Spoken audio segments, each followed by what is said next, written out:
দুর্যোগ ব্যবস্থাপনা ও ত্রাণ মন্ত্রণালয়ের উপদেষ্টা বীর মুক্তিযোদ্ধা ফারুক আজম বলেছেন, বন্যায় ক্ষতিগ্রস্তদের পুনর্বাসনে বড় মিয়া ছোট মিয়া বিবেচনা যেন না হয়। চৌধুরী বাড়ির রাস্তা আগে হবে, কুমার বাড়ির রাস্তা পরে হবে, এমন বৈষম্য যেন না হয়। যারা সবচেয়ে বেশি ক্ষতিগ্রস্ত তারাই অগ্রাধিকার পাবে।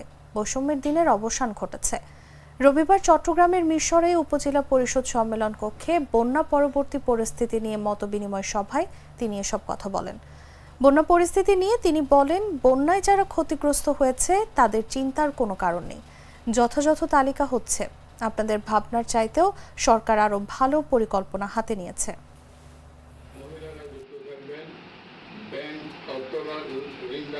এই বন্যা এটা একটা শিক্ষা, কিন্তু আমরা একটা পরিবর্তিত সমাজের দিকে যেতে চাই। এটা আর যেন পুনরায় আমাদেরকে ওই আগের এই রকমের কোনো ব্যবস্থার মধ্যে না পড়তে হয়। এটা নিয়ে আমি আরেকটি করেই বলেছি, সরকার হচ্ছে এই সংস্কার ক্ষেত্রে আমাদের সবারই অবদান রাখার সুযোগ আছে সরকার ক্ষেত্র থেকে।